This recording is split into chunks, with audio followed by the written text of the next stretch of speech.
बढ़िया। तो आज पूरा गांव खुश है? हाँ हाँ, पूरा गांव खुश है। चलिए बेटा, मन लगा के मेहनत करना, ये खुशी लगातार बरकरार रहनी चाहिए। तो खाना भी बनाती थी, पढ़ती भी थी। अच्छा, मेहनत करती थी। गैस में काम भी करती है, ऐसे नहीं। दाल चावल चढ़ा देती थी, लिए किताब बैठे रहती थी काफी। ये भाई है इनका, जो कि इस बार 10वीं का पेपर दिया है, जिसके भी बहुत अच्छे नंबर आए हैं। बेटा कितने परसेंट आए आपके? 90%। यही था। दोनों में चल रहा है कंपटीशन। किसके बीच? में कितने थे? 88%। अच्छा, इनके हमने इस बच्चे को बताया था हाँ। कि अगर 90 से कमाए तो कमरे में बंद करके लाठी से मारेंगे। पूछ लो, सामने खड़ा है, कमरे में बंद करके। दरअसल में मेरी इनकी तैयारी है, मैं आपको बता दूं, यूपीएससी की। बच्चों को बता दिए हैं कि आने वाले समय में, भविष्य में दरवाजे पे एक यूपीएससी का नेम प्लेट लगी हुई है। अरे बहुत शानदार। भी करना पड़ेगा। ठीक है, तो भविष्य में नीट के बाद क्या करोगी? आईएएस बनोगी? Yes sir. अगर चाचा बोल रहे हैं तो आईएएस बनोगी ना? हाँ, बनूंगी। अच्छा, आप ये बताओ, जैसे हम एक बात करते हैं हमेशा कि हम बच्चों को क्वालिटी एजुकेशन देंगे, क्वालिटी शिक्षा देंगे, तो क्या आपको लगता है कि हम आप लोगों तक क्वालिटी एजुकेशन पहुंचा पा रहे हैं? Yes sir. हाँ, ऐसा क्यों लगता है? सर मतलब कि और कोचिंग सेंटर बहुत सारी हैं। हाँ। उनसे भी हमने पढ़ा है, लेकिन जैसा विद्याकुल से पढ़ने से लगता है, वैसा मतलब किसी कोचिंग सेंटर से पढ़ने से नहीं लगता है। क्या खास लगता है सब बेटा बताओ? सर मतलब अपनापन लगता है। अपनापन लगता है, बस यही अच्छी चीज़ है, यही सबसे बड़ी बात है, यही पूरा प्रदेश हमारा परिवार है। प्यारे बच्चों, आप सभी को नमस्कार। मैं आपका बड़ा भाई, आपका प्यारा शिक्षक मुकेश सर स्वागत करता हूं अपने विजय यात्रा के पहले दिन। और आज हम आ चुके हैं प्रयागराज मंडल के कौशाम्बी जिले के पहाड़ी के पुरवा गांव में, कानेमई गांव में। तो प्यारे बच्चों, यहां पर एक ऐसी हमारी छात्रा है जिसने अपने ज़िले में दूसरा स्थान और पूरे प्रदेश में 9वां स्थान प्राप्त करके अपने पिताजी का, अपने पूरे इस परिवार का और अपने इस पूरे गांव का नाम रोशन किया है। और ये बहुत गर्व की बात है कि पिताजी खेती किसानी करके इस बच्ची को पढ़ाए और आज इस बच्ची ने अपनी मेहनत के दम पर अपने पिताजी का सिर ऊंचा कर दिया। और आपको जानकर हैरानी होगी कि ये बच्ची अभी एक बार फिर से बायो से भी पढ़ेगी और भविष्य में डॉक्टर बन करके देश की सेवा करेगी। और बेटा, ये जो बच्ची है, इस बच्ची के बारे में मुझे कल पता चला, लेकिन इस बच्ची ने बताया कि हम 11th क्लास के पहले दिन से आपसे पढ़ाई कर रहे हैं।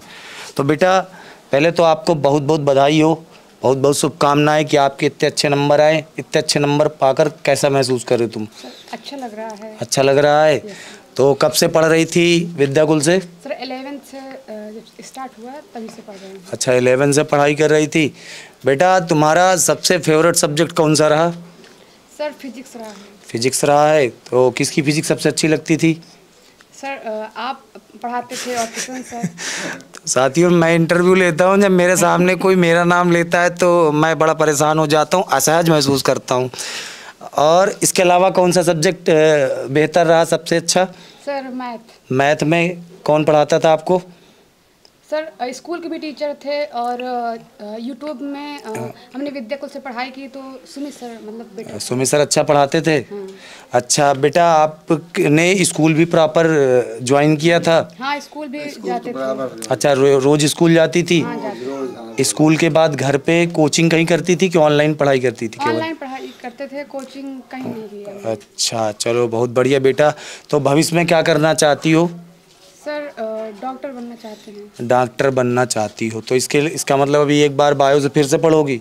यस सर, अभी तो पढ़ना है। बेटा, पहले से ही सोच रखा था डॉक्टर बनना है? हाँ, पहले से सोच रखा। अच्छा, तो प्यारे बच्चों, ये बिटिया अभी 1 साल तैयारी करेगी नीट की और डॉक्टर बनेगी। तो प्यारे बच्चों, आपको बता दूं, ये परिवार बहुत ही मेहनती है। इस परिवार ने दिन रात मेहनत करके अपने बच्चों को पढ़ाया है और ऐसे संस्कार दिए, ऐसी शिक्षा दी कि आज परिवार का सर ऊंचा हो गया है बच्चों की मेहनत पर, और बच्चे बहुत मेहनती हैं। तो बेटा, स्कूल के अलावा कैसे मैनेज करती थी ऑनलाइन क्लास को और कैसी पढ़ाई करती थी आप घर पे? सर नाइट में ही टाइम मिलता था क्योंकि घर का भी काम करना पड़ता था। अच्छा, और, घर स्कूल में भी इतना पढ़ा देते थे कि मतलब बहुत हो जाता था। घर में कितने घंटे पढ़ाई करती थी आप? सर 6 से 7 घंटे घर पे। 6 से 7 घर में घंटे। तो खाना बनाती जाती थी, पढ़ती थी। अच्छा दादाजी, आप कौन है इस बच्ची के? माइक ले, अरे बहुत बढ़िया, माइक ले लीजिए। तो आप इनके बाबा जी हैं? हाँ बाबा जी। चलिए, कैसा लग रहा है बच्ची, कितने अच्छे नंबर बच्ची बहुत खुश है, इतने नंबर लाई पहली बार। अच्छा चलिए, इसके पहले गांव में किसी के इतने अच्छे नंबर आए पूरे? और गांव में तो पहले किसी के नहीं आए। एक तो वहाँ महाजगपुर में एक लड़की थी, हाई स्कूल में उसका आया था। अच्छा, तो पूरा गांव खुश होगा इस नंबर से? खुश है, खुश है। चलिए बढ़िया। ये तो खाना भी बनाती थी, पढ़ती भी थी। अच्छा, मेहनत करती थी। गैस में काम भी करती है, ऐसे नहीं। दाल चावल चढ़ा देती थी, लिए किताब बैठे रहती थी काफी। देखिए, आज वो मेहनत रंग लाई, उसकी मेहनत रंग लाई है ये। बस यही है। लेकिन आप लोग का सपोर्ट बना रहा। सबसे बड़ी चीज ये है कि बच्ची को आपने प्रॉपर स्कूल भेजा। स्कूल तो प्रॉपर जाती थी रोजाना। और कभी इसने छुट्टी नहीं लिया। अच्छा बढ़िया। तो आज पूरा गांव खुश है? हाँ हाँ, पूरा गांव खुश है। चलिए बेटा, मन लगा के मेहनत करना, ये खुशी लगातार बरकरार रहनी चाहिए सबके चेहरे पर। आगे तुम्हें भी बहुत सारी परीक्षाएं देनी हैं, हर परीक्षा में इसी तरीके से टॉप करना है, ठीक है। और साथियों, मिलाना चाहेंगे इनके भाई साहब से, पीछे हैं, आ जाओ भाई, तुम भी आगे आ जाओ। ये भाई है इनका, जो कि इस बार 10वीं का पेपर दिया है, जिसके भी बहुत अच्छे नंबर आए हैं। बेटा कितने परसेंट आए आपके? 90%। माइक ले लो, ठीक है। कितने परसेंट आए तुम्हारे? 90% आए। दीदी से कम नंबर आ गए? 12वीं में दीदी से ज़्यादा ला देना तुम। तुम्हारा मैंने तो बोला है अभी परसों की, उससे ज्यादा लाना। हाँ ठीक है, ठीक है, ठीक है। तो उससे ज़्यादा लाना, मतलब दीदी के जितने आए हैं ये तुम्हारे लिए टारगेट है। यही टारगेट। दोनों में चल रहा है कंपटीशन। किसके बीच? स्कूल में कितने थे?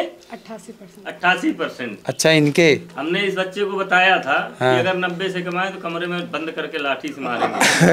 पूछ लो, सामने खड़ा है, कमरे में बंद करके। दरअसल में मेरी इनकी तैयारी है, मैं आपको बता दूं, यूपीएससी की। अच्छा, इन दोनों बच्चों की यूपीएससी की तैयारी करवाना है, इसलिए हम इतना टाइट रहते हैं। और ज्यादातर खेती किसानी वाले आदमी जानते, अरे चलिए किसान बढ़िया। आदमी क्या कर सकता है भाई, ज्यादा अच्छी कोचिंग में डाल भी नहीं सकता, इनको ज्यादा बड़े स्कूल में डाल भी नहीं सकते भाई। अब नोएडा अगर इनको भेजा जाए, पोटा भेजा जाए, तो वहाँ तो 10, 15, 20 हजार रुपए कमरे का ही किराया है। लेकिन आपने सबसे बड़ी चीज़ है इनके अंदर जो साहस बनाए रखा, वो बहुत बड़ी बात भाई है। देखिए सब बात ये है ना कि हम लोग भी जब पढ़ते थे तो हम लोग भी कभी सोचे थे कि हम छोटी सर्विस नहीं करेंगे। वो बगल में बैठे हैं मेरे बड़े भाई साहब, अच्छा, IAS की तैयारी कर रहे थे, लेकिन अच्छा। भाग्य से संयोग से कि नहीं हो पाया। पीछे हो गए। और उसके बाद जब हम हुए तो हम भी नहीं सोचे थे कि हम छोटी सर्विस करेंगे। अच्छा। हाँ, उस समय तो हम चाहते तो कर लेते छोटी सर्विस, पुलिस की नौकरी तो जेब में जैसे भरे रखते। अरे बहुत बढ़िया। अब आगे आपका जो सपना है, हम नहीं कर पाए हैं। हाँ, मेरे बच्चे नहीं हैं, बड़े भाई के बच्चे हैं। हाँ, कि हमारे छोटे भाई के भी 2 बच्चे हैं, हमारे कोई बच्चे नहीं है, तो हम इन्हीं को अपना जो है सहयोग परिवार दे रहे मानते हैं। चलिए बहुत इनको अच्छा। जो है हमारे हिसाब से इन बच्चों को बता दिए हैं कि आने वाले समय में, भविष्य में दरवाजे पे एक यूपीएससी का नेम प्लेट लगी हुई है। अरे बहुत शानदार। कुछ भी करना पड़ेगा। बस यही प्रेरणा स्रोत है बच्चों कि हमारे ये बच्चे इतना कर पाते हैं। और यही सब गार्जियंस हैं जो दिन रात बच्चों को साहस बनाए रखते हैं, जिन दिन रात इनका हौसला बढ़ाते हैं। और ऐसे ही बच्चे होते हैं जो एक दिन कर दिखाते हैं। और यही वो बेटियां होती हैं जो एक दिन अफसर बेटियां बनती हैं। बेटिया, बहुत उम्मीद है तुम्हारे पूरे परिवार को, तुम्हारे चाचा को, तुम्हारे पिताजी को, दादाजी को। और दिन रात एक करके मेहनत करना, ये अच्छे से अच्छे रैंक पर जाओ, अच्छी से अच्छी पोजीशन पर जाओ, ठीक है। मेहनत करना अच्छे से, ठीक है। तो भविष्य में नीट के बाद क्या करोगी? IAS बनोगी? Yes sir. अगर चाचा बोल रहे हैं तो IAS बनोगी ना? हाँ बनेंगे। ठीक है, तो मेहनत करो अच्छे से और पढ़ाई करो। तो बेटा, आप जब पढ़ते थे, अब मैं तुमसे थोड़ा सा अपनी बात कर लेता हूँ। ऑनलाइन क्लास अगर आपने की है, तो ऑनलाइन क्लास में आपको सबसे अच्छा क्या लगता है, ये आपने बताया। अच्छा, आप ये बताओ, जैसे हम एक बात करते हैं हमेशा कि हम बच्चों को क्वालिटी एजुकेशन देंगे, क्वालिटी शिक्षा देंगे, तो क्या आपको लगता है कि हम आप लोगों तक क्वालिटी एजुकेशन पहुंचा पा रहे हैं? Yes sir. हाँ, ऐसा क्यों लगता है? सर मतलब कि और कोचिंग सेंटर बहुत सारी हैं, हाँ। उनसे भी हमने पढ़ा है, लेकिन जैसा विद्या को से पढ़ने से लगता है, वैसा मतलब किसी कोचिंग सेंटर से पढ़ने से नहीं लगता है। क्या खास लगता है ऐसा बेटा, बताओ। सर मतलब अपनापन लगता है। अपनापन लगता है, बस यही अच्छी चीज़ है, यही सबसे बड़ी बात है। यही पूरा प्रदेश हमारा परिवार है, हर बच्चे से अपनापन जोड़ना है। और हम लोग हमेशा कोशिश करते हैं ऑनलाइन क्लास में भी पढ़ाते समय कि बच्चे को ये फील कराएं कि बच्चा हमारे सामने बैठ के पढ़ रहा है। पूरी कोशिश जारी है, दिन प्रतिदिन उसमें हम लोग नई नई चीज़ें ऐड कर रहे हैं। तो बेटा एक चीज़ और आपसे पूछेंगे कि आप ये सारी चीज़ें मैनेज करती थी, ऑनलाइन क्लास को, स्कूल को। अब ये जो बच्चे हैं जो तुम्हें देख रहे हैं, तुम्हें देखकर प्रेरित होंगे, 2025 में पेपर देंगे, इन बच्चों को क्या कहना, संदेश देना चाहोगी आप? मैं बस यही कहना चाहूँगी, बस आप मेहनत करते रहिए, आपको सफलता ज़रूर मिलेगी। बेटा बहुत छोटी लाइन बोल दी, थोड़ी सी और बड़ी हैवी लाइन बोलो। मतलब कितने घंटे पढ़ना चाहिए, कैसे पढ़ना चाहिए, ये सब बता दो एक बार। कम से कम 6 से 7 घंटे तो पढ़ना ही चाहिए। और जैसे फिजिक्स की बात है तो जैसे टीचर पढ़ा रहे हैं तो उससे आगे चलना चाहिए। जैसे टीचर आज फर्स्ट चैप्टर पढ़ा रहा है तो उसको एक दिन पहले ही आप पढ़ लीजिए। मतलब कोई भी चैप्टर अगर पढ़ा रहे हैं तो उसको पहले से पढ़ के जाओ ताकि चीज़ें आपको बहुत ही अच्छे तरीके से समझ में आए। सर आप शायद भरोसा ना करें, हाँ। लेकिन मैथ के बारे में मैंने अगस्त में ही पूरी NCERT मैथ यूट्यूब से पढ़ के ही पूरी ख़त्म कर दी। अरे बहुत शानदार बेटा, सबसे बड़ी बात बोल दी। सब समझो, ऐसे स्टेट टॉपर नहीं बनते, डिस्ट्रिक्ट टॉपर नहीं बनते, वो बच्चे बनते हैं जो इतने जागरूक होते हैं। इस अगस्त के महीने में मैथ पूरी ख़त्म कर दी। और ये बेटा बच्चे का मतलब पढ़ाई के प्रति लगाव रहा कि अगस्त में मैथ ख़त्म हो गई। आप भी आज से लग जाओ, पहले दिन से पढ़ना पड़ेगा, हर दिन पढ़ना पड़ेगा, हर रात पढ़ना पड़ेगा, और तभी सफलता मिलेगी जब आप साल भर पढ़ोगे। एग्ज़ाम के 1 महीना पहले या 10 दिन पहले पढ़ के आपको अच्छी सफलता नहीं मिल सकती है।